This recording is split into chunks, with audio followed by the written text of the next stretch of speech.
Atas nama Bapa dan Putra dan Roh Kudus, amin. Shalom Aleichem bersama Mesiah. Selamat bertemu kembali saudara dengan saya, Episkop Daniel dari Nikopolis. Kita akan melanjutkan acara kita, yaitu menjawab pertanyaan-pertanyaan yang saudara sudah kirim kepada saya. Namun sebelumnya saya ingin menawarkan kepada saudara, kita ada buku-buku yang baru dicetak, Sejarah Konsili dan Kepentingan terhadap Doktrin Utama Kristologi. Ini adalah sejarah konsili gereja purba, 7 buah konsili yang memagari iman Kristen yang berasal dari para rasul yang diserang oleh bidat-bidat, yaitu konsili pertama tahun 325 di kota Nikea, konsili kedua tahun 381 di Konstantinopel, konsili ketiga di tahun 431 di Efesus, konsili keempat tahun 451 di Kalsedon, konsili kelima tahun 553, lalu konsili ke-6 tahun 680-681, dan konsili ke-7 tahun 787. Juga saya tawarkan ini karena orang banyak menanyakan, memberikan informasi yang keliru. Ada yang mengatakan gereja ortodoks baru muncul abad ke-5, gereja ortodoks baru muncul tahun 1054, padahal faktanya tidak demikian. Gereja ortodoks itu gereja purba yang munculnya di sebelah timur dari Kekaisaran Romawi waktu itu. Dan gereja ini bukan gereja Katolik Timur. Ada yang mengatakan Katolik Timur.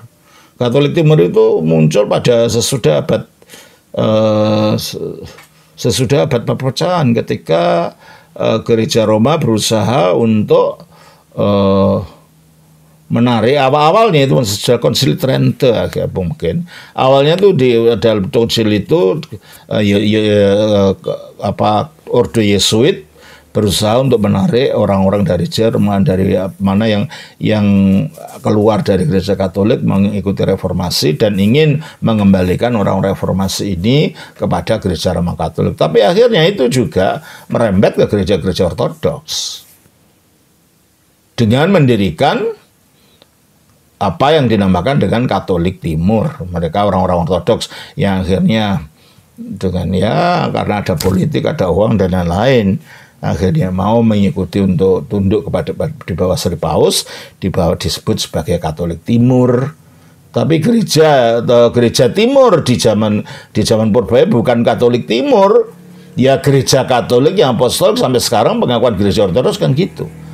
Aku percaya pada gereja yang satu, kudus, Katolik, dan apostolik. Itu pengakuan gereja ortodoks di dalam setiap liturgi dan dalam doa-doanya itu yang diucapkan. Ya, jadi dibedakan antara gereja Timur purba dengan gereja Katolik Timur. Itu harus di Timur, dan inilah literasinya. Ya, literasinya ini jilid. Ini ada 4 jilid sebenarnya.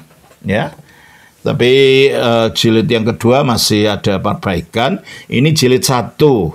Ini kisah sejarah gereja Timur dari tahun 33 lahirnya pada hari Pentakosta sampai tahun 200 Masehi. Nah, ini jilid 3 ya. Di sini adalah kisah hubungan antara gereja Timur, yaitu yang menggunakan bahasa Yunani, gereja Timur Yunani, dan gereja Barat Latin yang akhirnya kita kenal sebagai gereja Roma Katolik sekarang. Juga ini ada sejarah gereja yang sudah lama, tapi ini perlu sekali saya tawarkan kembali, yaitu garis waktu sejarah gereja Timur yang dimulai dengan sejarah yang terjadi pada tahun sebelum datangan Kristus dari tahun 5600 Masehi. Itu ada apa, kerajaan-kerajaan apa waktu yang ada, sampai munculnya kekristenan, dan berakhir dengan pembahasan sampai tahun yang ke 1043 ya. Inilah bukunya.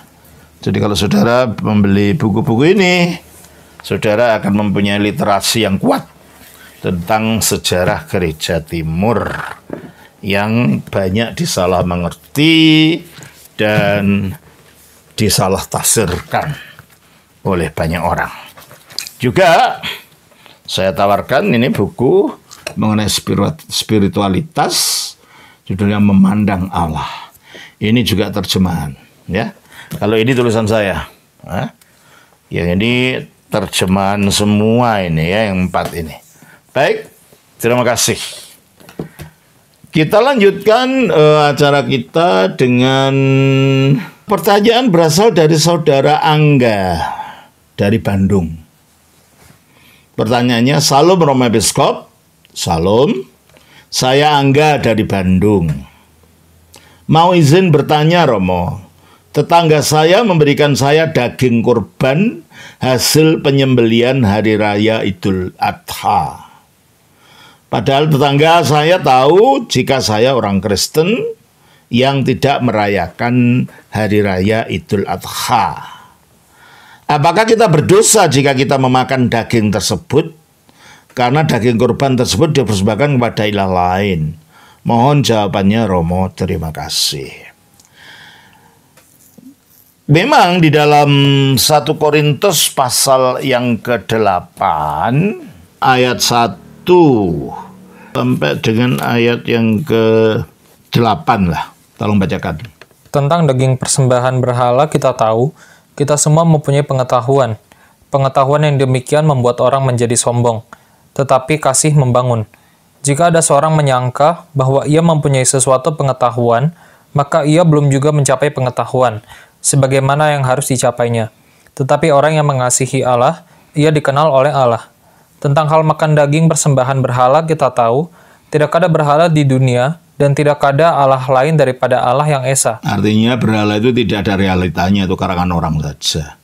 Karena Allah itu hanya satu gitu ya. Terus? Sebab sungguh pun ada apa yang disebut Allah, baik di sorga maupun di bumi, dan memang benar ada banyak Allah dan banyak Tuhan yang demikian. Itu dalam agama-agama sekitar orang Korintus zaman itu, baik orang Romawi, orang Yunani, orang Persia, mempunyai Allah dan Tuhan-Tuhan semacam itu, yaitu berhala-berhala mereka. Terus? Namun bagi kita hanya ada satu Allah saja, yaitu Bapa, yang daripadanya berasal segala sesuatu, dan yang untuk Dia kita hidup, dan satu Tuhan saja, yaitu Yesus Kristus, yang olehnya segala sesuatu telah dijadikan, dan yang karena Dia kita hidup. Tetapi bukan semua orang yang mempunyai pengetahuan itu. Ada orang yang karena masih terus terkait pada berhala-berhala, makan daging itu sebagai daging persembahan berhala. Dan oleh karena hati nurani mereka lemah, hati nurani mereka itu dinodai olehnya.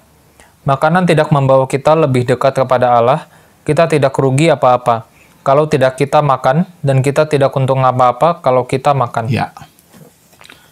Pertanyaannya sekarang adalah, apakah kurban dalam agama Islam itu bentuk persembahan kepada Tuhannya?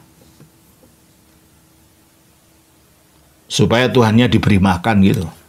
Enggak sih. Kurban dalam Islam itu berbeda dengan kurban yang dilakukan dalam agama-agama berhala. Kalau dalam agama berhala, seperti yang sudah kita sebutkan tadi, ya memang itu persembahan untuk dewanya. Nah, untuk dalam agama Islam, kurban Idul Adha itu hanya meniru apa yang dilakukan oleh Ibrahim menurut agama Islam, di mana ketika Ibrahim hendak mempersembahkan kurban anaknya, yang dalam agama Islam itu dianggap Ismail, lalu digantikan dengan kambing, digantikan dengan domba. Sehingga dengan demikian, di dalam agama Islam, kurban itu adalah wujud peneladanan dari sikap Ibrahim yang mempersembahkan total dirinya kepada Allah, bahkan sampai anaknya mau diminta untuk dipersembahkan pun dia serahkan. Jadi dagingnya itu tidak dipersembahkan kepada ilah siapapun, tidak juga kepada Allah. Daging di dalam kurban Islam itu adalah daging yang merupakan peneladanan domba yang disembelih Abraham sebagai wujud penyerahan. Jadi kalau begitu, makan daging korban dari Idul Adha itu tidak ada kaitannya dengan berhala. Jadi makan saja. Tidak jadi masalah. Karena intinya dan hakikat dari korban dalam agama Islam itu berbeda dengan korban-korban yang dilakukan oleh para penyembah berhala di daerah sekitar orang Korintus ini hidup pada zaman itu. Begitu ya. Jadi tidak ada masalahnya dan tidak ada halangannya. Kalau engkau nggak makan karena ragu-ragu, ya sudah nggak makan, nggak jadi masalah. Karena ayat 8 mengatakan, coba kita baca 1 Korintus 8 tadi, ayat 8 mengatakan, makanan tidak membawa kita lebih dekat kepada Allah. Kita tidak rugi apa-apa kalau tidak kita makan, dan kita tidak untung apa-apa kalau kita makan. Ya, jadi seandainya saudara ragu-ragu untuk makan, ya jangan makan, nggak jadi masalah. Nggak ada yang mengharuskan untuk makan. Tapi dagingnya jangan dibuang, nanti dilihat tetangganya malah dia sangka menghina. Lebih baik kalau nggak mau makan, dagingnya berikan kepada saudara lain, tetangga yang makan. Bilang saja saya tidak makan daging gitu. Tolong ini saya dapat daging korban. Kalau saudara memang tidak mau makan. Tapi sebenarnya tidak ada masalah. Karena daging di dalam Hari Raya Idul Adha itu tidak ada kaitannya dengan persembahan kepada berhala. Saya kira begitu, kiranya Tuhan memberkati. Shalom. Atas nama Bapa, Putra, Roh Kudus. Amin.